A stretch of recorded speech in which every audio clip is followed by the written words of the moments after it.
Another day to live through. Better get started.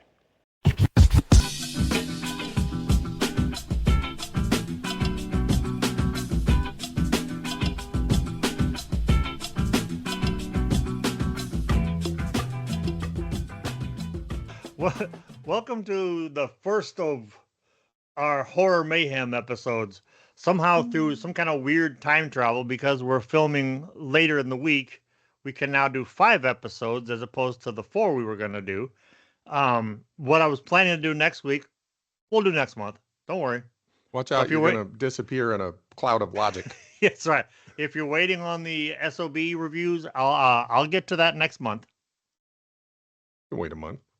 But this month, as you know, if you watch any of our videos or any BookTube videos, May is Horror Mayhem, which was originally put together by the Bookish Bryants a couple years ago. And this month, the theme is Decades of Dread, where we cover, short horror, be it, short novels to short stories, which, by the way, I would like to normalize not calling short novels novellas, please. Can we just stop? Novella sounds like a tasty breakfast treat. Right. Well, I have a theory. Chocolate. I have a theory that the same people that say novella also say graphic novel when they mean comic book. But graphic novel has literary value. That's right. Anyway, so this because one particular author who spanned several decades of writing is a huge influence on not just me, but pretty much everything you know. We're going to cover a little bit of, as much as we can, of Richard Matheson, the man who, if you're of our generation or older, this man terrified you. Like there was no getting around. This man was scaring you everywhere you went. From Trilogy of Terror to Twilight Zone to this today we're going to do I Am Legend, which has been made into 3.5 movies. 3.5 movies. Well, I count The Last Woman on Earth as which, by the way, tangent, it's good. It honestly is a good movie. It's made by the same people that made the Vincent Price, Last Man on Earth, but Last Woman on Earth, it covers some interesting themes that we might get into as we talk about this, because we never know where we're going to land. Yeah, if you guys missed the intro to our, when we said we were going to do this, I think it was last episode or maybe 2 episodes ago. Paul really took me to school on Richard Matheson. I didn't realize I already knew who he was. I was like, yeah, he's the guy that wrote I Am Legend. Yeah. And a lot of other stuff that scared the crap out of you. The Nightmare at 20,000 Feet, which is one of the most famous Twilight Zone episodes ever. Duel with Dennis Weaver, the first Spielberg TV movie that launched his career. See what else? Hell House, which there's never been a really good movie about it, but that book will tear you apart, man. It is the what was it? Stephen King said that basically Hell House is the scariest ghost story he has ever read. And for once, I actually agree with something that Stephen King wrote down. So, and so much more. It's unbelievable how much this man wrote. Yeah, man. Yeah, for sure. As far as Decades of Terror, are we supposed to announce which decade we're doing today? Well, in this case, it would be the 50s, because this was written in 54. And that was one of the things that that I kind of jotted down. I was like, wow, written in 1954, set in the 70s. Yeah. It this could be a crossover episode of a brief history of the future. So this, right. I was like, this was a future book, like 20 some years into the future. And we could kind of see how they got it. And it didn't occur to me until I was finished, because there was nothing futuristic about it. Although if you had read it in the 50s, you might have thought there was something futuristic about it. But the fact that we lived in the 70s, I just love that he didn't bring in any like sci-fi, and he got in his flying car and went over here, Nope, because my man drove around 20 in years a from now. wagon. Yeah, exactly. Which we were doing in the 70s. Of course, you and I grew up in the 40s. This is true. in 1970 Springfield Township. So. Yeah, nobody told Springfield Township it was the 70s when we were in the 40s. Yeah. But now I read this book before we get into the meat of it. I read I Am Legend in the 90s, and unfortunately I've since lost the copy that I had. So I went out and I got the now a major motion picture starring Will Smith edition. Oh, only geez. because it's chock full of other. There's a whole lot more Matheson in the back of it. I read it in the 90s, and then I read it and really liked it. Then I read it during the lockdown, back in 2020 during COVID, and that was bad timing. What had happened was for fun, I watch a lot of old movies that I can find on YouTube, and I found Last Man on Earth on YouTube, and I've always enjoyed it, so I watched it. And even watching that, like, really hit different as far as how the desolation that and the isolation that Vincent Price was going through, because it was right at the height. It was like perfect timing. So then I reread the book. That one I audiobooked because I didn't, I didn't buy a copy of it back then, but I audiobooked that. Then for this, I thought it'd be fun to go back and reread it, and rereading it is a whole different experience. And 20-odd-year-old me versus 50-odd-year-old me, this book is way different with experience. So it hits different. Yes, and not as we just said, because of COVID. Right. I mean, having kids versus not having kids, having people you're responsible for versus not.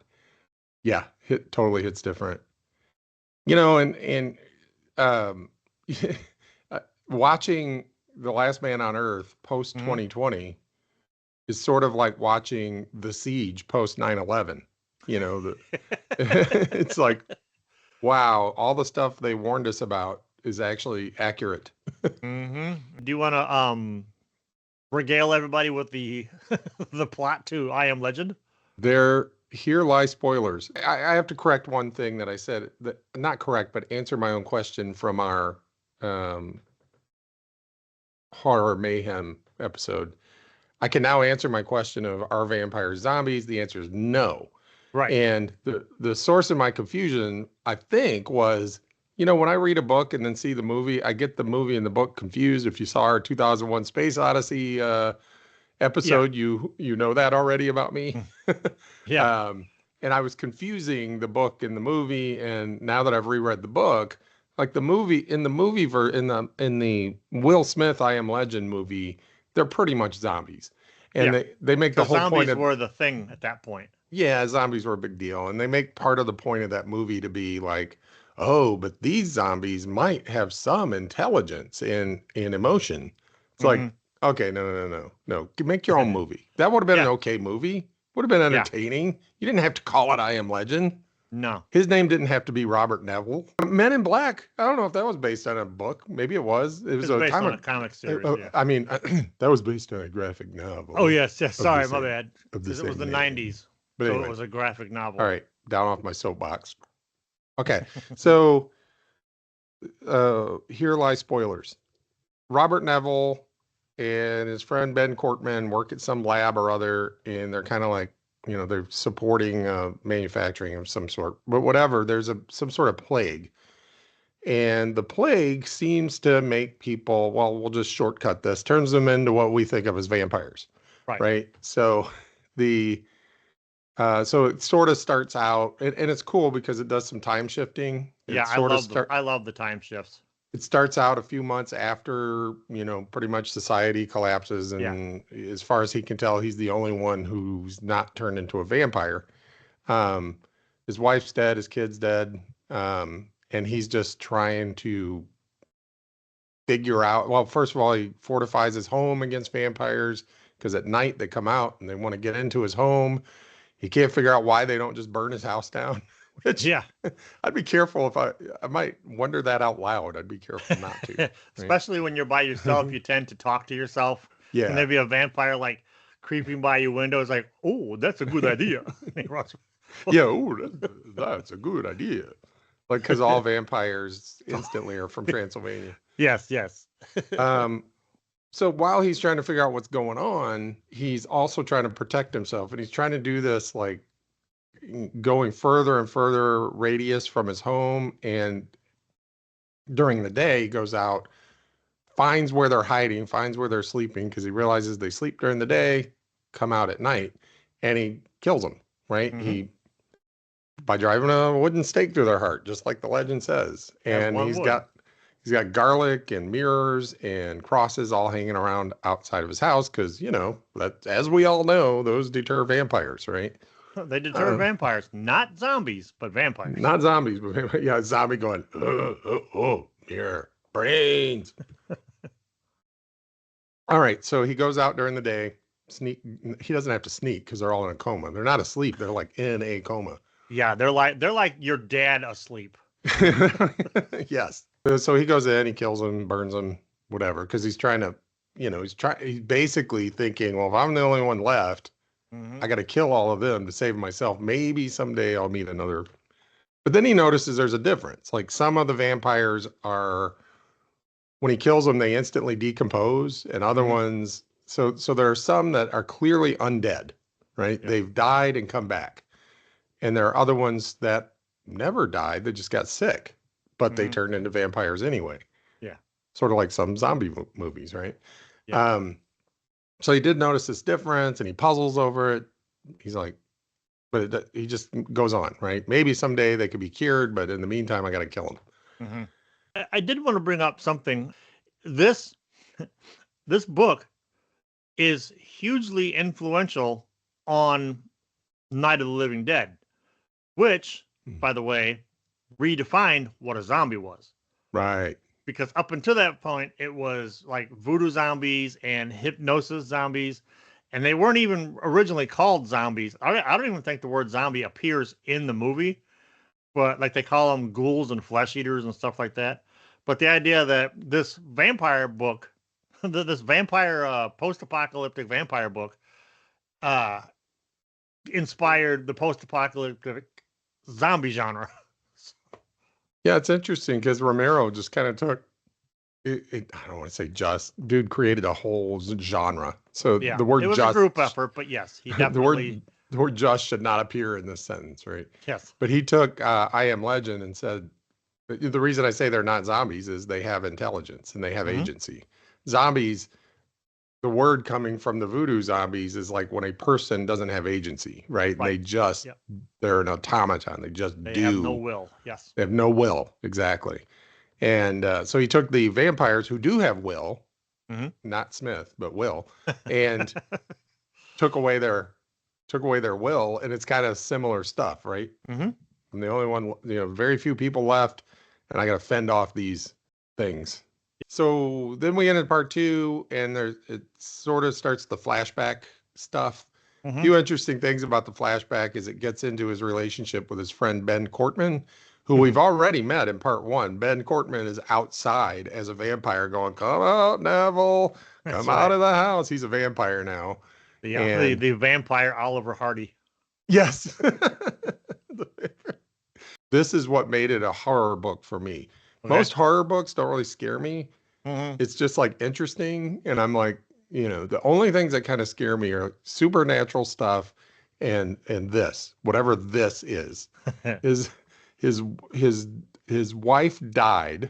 Well, his daughter had already died and he had to take her and throw her into the fire pit, which is horrible, right? Yes. Yeah. Just think about doing that for a minute. Yeah. And that wasn't horror to me. That was more like, well, now that I have a kid, multiple kids, I'm like, no. That's probably why in the Vincent Price version, they had to make it that he didn't take the kid there. They came and took the kid, right? And he went and tried to save her, but he was too late in the Last Man on Earth version. In the book, it's more like, well, I'm doing what the state told me to do. This is what we're supposed to do, right? And when his wife dies, he's like, no way. So he surreptitiously goes and buries her, right? And if you're planning on reading this book, skip ahead about 30 seconds because I had forgotten about this. Oh yeah. like that night, there's a knock at the door and it's his wife. Yep. And I was like, Robert.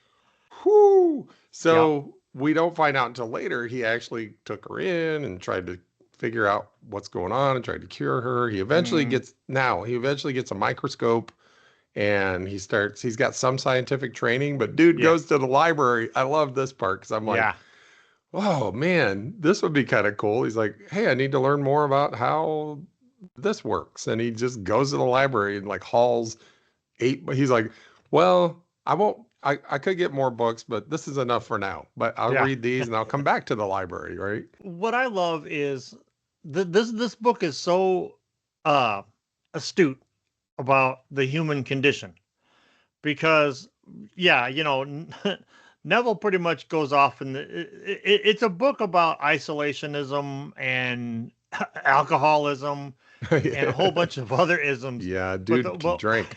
one of the things that I really enjoyed about this book is the fact that we as humans have to know. Those of us that are thinking humans, we have to know a thing. We have to find the pattern in the thing.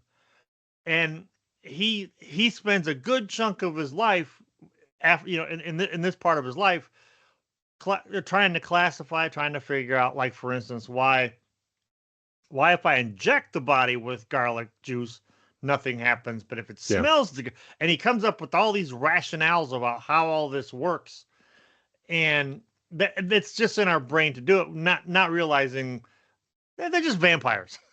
There's no real science to it. He can classify it, and he does it in that way that like is great because you don't have a scientist's POV. You have a guy who tries to figure this out telling you. I like the idea that the whole world is basically gone to hell. Yeah. But you're getting his perspective.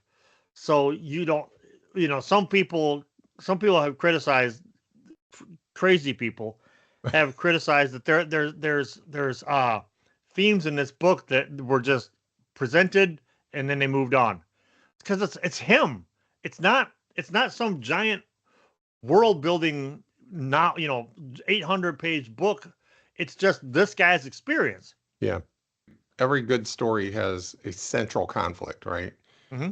Clearly there's a lot of more minor conflicts, but and they really break down into just a few categories.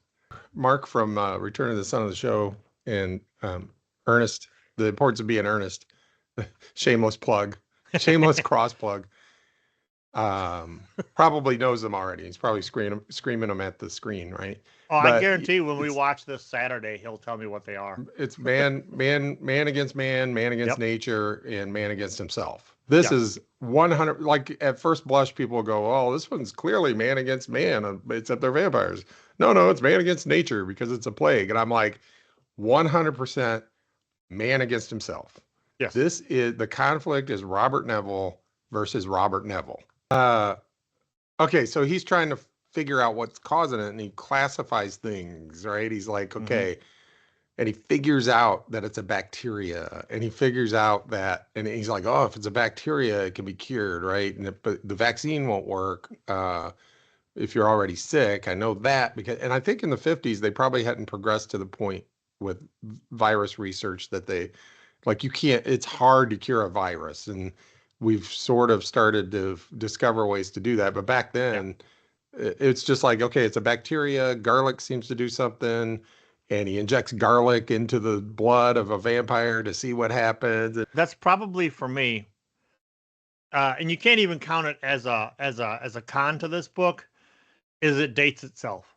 But then nobody reads The Last of the Mohicans and goes, "Oh, that book is so dated."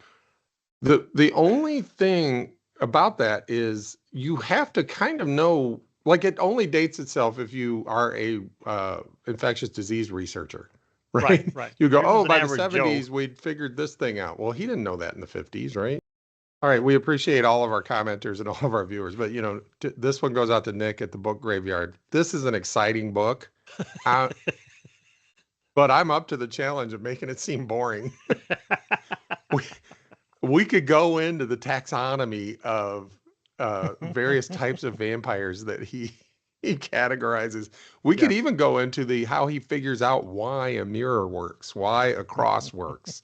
That's like how he leads to, like, some things are psychological, some things are, but he's like refusing to believe that there's anything supernatural about this, which I loved. Now, Nick has read, if I'm not mistaken, he's read Stir of Echoes, which is another really good Matheson book.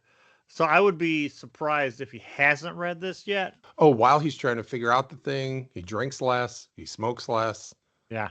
He just feels like it's like having a purpose, right? Mm-hmm. And it says something about having a purpose. And he's like, even if I live another 30 years, I got to have something, right? Companionship. He meets a dog. And there's a whole lot about him trying to get to know the dog. Yeah. Which is awesome. I love this dog. If you've ever seen a stray dog and tried to wrangle it, for whatever reason, I have a feeling that Matheson had done that once or twice. Like, very stupid dog. Unfortunately, it turns out the dog's a vampire. Let's talk about Ruth. Ruth. Tall, slender, redhead Ruth. He spots her off in the distance. And, like, every other American man, his idea is to just yell. And then if that doesn't work, chase. Well, if see, that that's doesn't work, tackle. That's what hit me was like, this is like every 50-odd-year-old man who gets divorced and goes to the club and he sees like the young girl, but he's been alone for so long, he's so awkward that he doesn't understand why she's terrified of this like 6'3" giant bearded man coming at her at the bar when she's just trying to have a drink. I'm like, when I read, he didn't realize how frightening he looked. 6'3" in his boots, a gigantic bearded man with an intent look. Yeah. I was like, wait a minute. That reminds me of somebody. Except you don't have your gigantic beard right now. No. Yeah, you're exactly right about that. And they had already pointed out that his desire, like his sexual desire, really wasn't that big a thing. So he wasn't even doing it because of that. It could have been a man or another dog, and he would have reacted the same way. He had forgotten, and he even points it out, like he had forgotten how long and how gentle he had to be to finally get the dog to trust him. Yeah. And so no wonder she ran away from me. I'm just like, hey. Yes.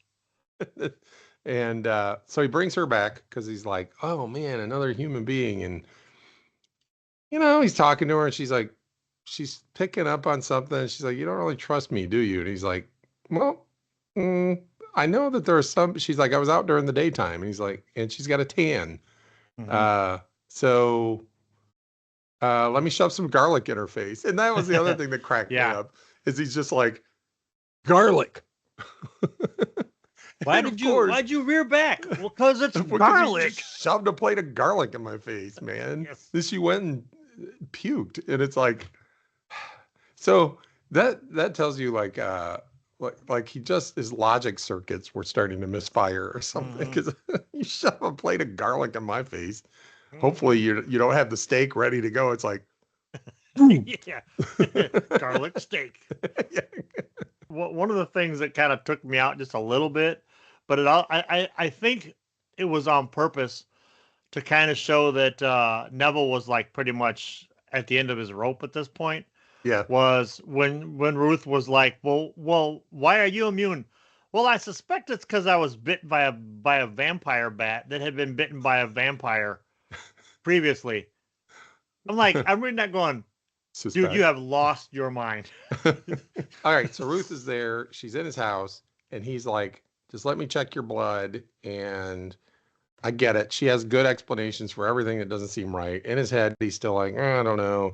Then something happens. I forget what. There's a loud noise. They get scared. This power goes out. Something happened, and they got scared, and they're hugging each other. And like they have this really nice, intimate moment. And then he's like, you know what? Let me check your blood. I won't kill you. I promise. If you're infected, we're going to cure you. I promise we will cure you. And because he's now fallen in love, right? Yeah. Yeah. And She's like, as much fine. as he doesn't want to. Right, right. So he takes some of her blood, puts it under the microscope, and right when he looks, she whacks him on the head with a wooden mallet. Might as well have been a candlestick in the den. Exactly. Can you can you imagine life choices you have to make to be killed in a library with a candlestick by somebody named Professor Plum? I just want you to know if that ever happens, I live Colonel my life Mustard. on my own terms. Yeah. As long as I leave a sexy corpse. That's right. like my boy Tolstoy. That's right. All right. That's what you call a callback. It took a while, but we finally got there. All right. So Ruth whacks him over the head because she knows what he's going to find, and she doesn't believe that he's actually going to try to cure her, right? Yeah. So he falls down. He's like, For no. reasons. She's whacking him on the head. He grabs her ankles and realizes she doesn't have a tan. That was makeup, right? So he finally comes to, because through the magic of fiction, you can be whacked 3 times over the head so hard that you become unconscious, and it just causes you to wake up a little while later. Yes. They do that in movies all the time. I'm like, I don't think I could figure out how to hit somebody so hard it knocks them out without killing them. But anyway. Yeah, that's what I love about one of my little tangent. One of my favorite bad movies is called High Risk, and these guys are sneaking around, and there's a guard standing there with his gun, and the dude takes out, turns his butt, walks up, whap, ow! The guy, so he just keeps beating up. It stops. That's why I like the chloroform movies, or the ether, like where they pour a little thing on a rag. It's like, okay, I can believe that better. Still might die, but yeah. All right. There's So a pretty anyway, good chance that you're not waking back up. we're now in the key climactic action sequences, headed toward the end of the movie before the denouement. She tells her, she writes him a letter, says, they discovered a pill that we can take that allows us to spend a few hours in the daylight. It allows us to live normal lives.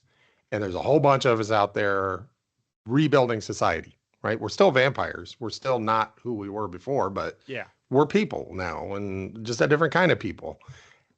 And they're coming for you, buddy, because you've just been out there killing people in their sleep.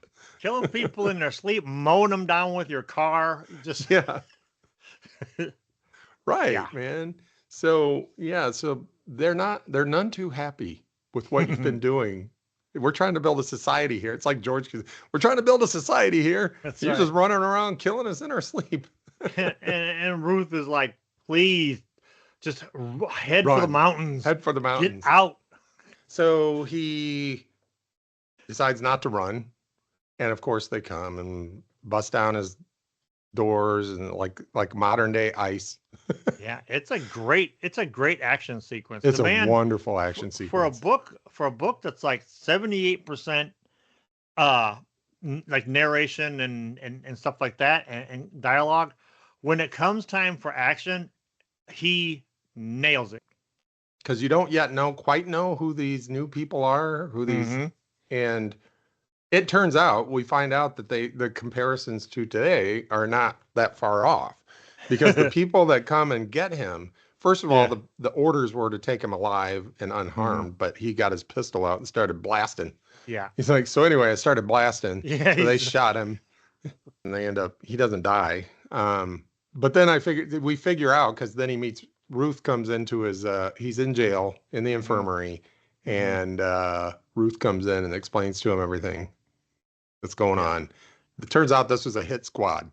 This is like modern day ICE, FBI, SWAT team. Their job is to go out and kill the vampires who were dead and then came back, because those are not people anymore. At all. Yes. And I love that he gets denied his chance with Cortman. You know, Cortman's climbing up the side of the wall and they're shooting at him, and he's the death of comedy, as he puts it, because the death of Oliver Hardy. So he wakes up in the infirmary. Ruth fills him in on everything that's going on. the people know that he's in there. The new people know that he's in there. And so they are, to me, it feels like they've got their pitchforks and torches and, they're waiting for his execution. So Ruth visits him and she's nice and cleaned up and clean cut because before she looked like a vampire. And like I said, she had been sent as a spy, but then sort of fell in love with him. So it was one of those like sent as a spy, but she really wanted to help him. And she's like, it's too late now. She's like, the only thing I can do for you is give you these pills so that you can die on your own terms. Yeah, because they're going to rip you to shreds. Yeah.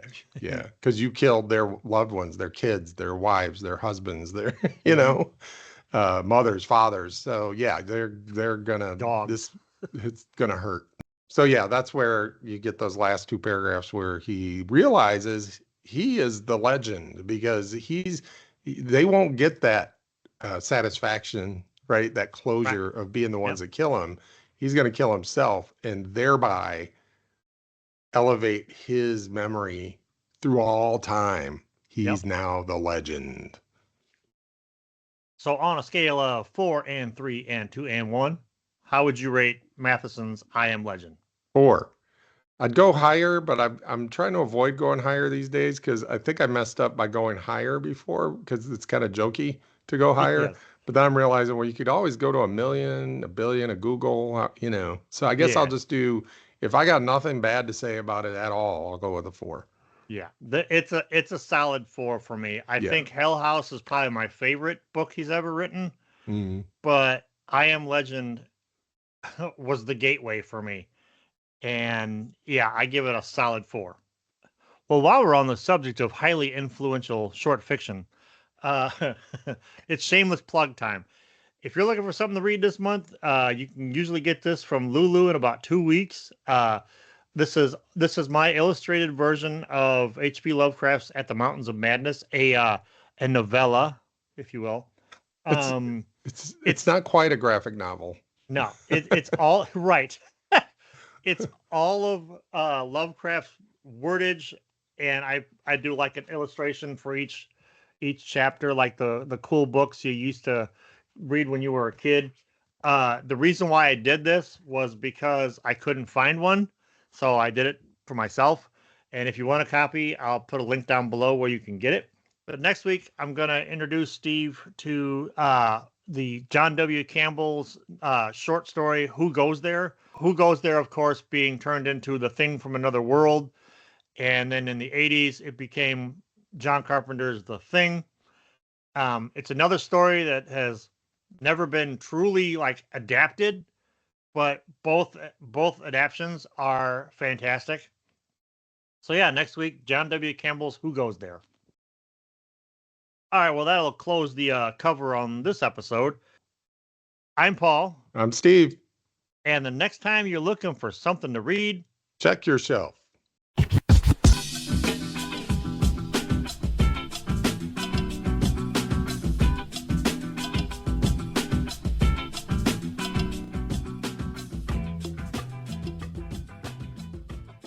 Man, that Vincent Price movie was pretty good. It really is my favorite one. A lot of people think you can't make this book into a movie because of the ending, because the ending is very anticlimactic. However, that's bullshit. Yeah. All you have to do is take when he's in the infirmary or whatever it is, when all the vampires are out in the take a good chunk of what Ruth tells him, move it before the big finale fight scene where they bust into his house. Yeah. And then just end it, he's laying there and she comes into the room and slips him the pills and he hears all the rah, Neville outside.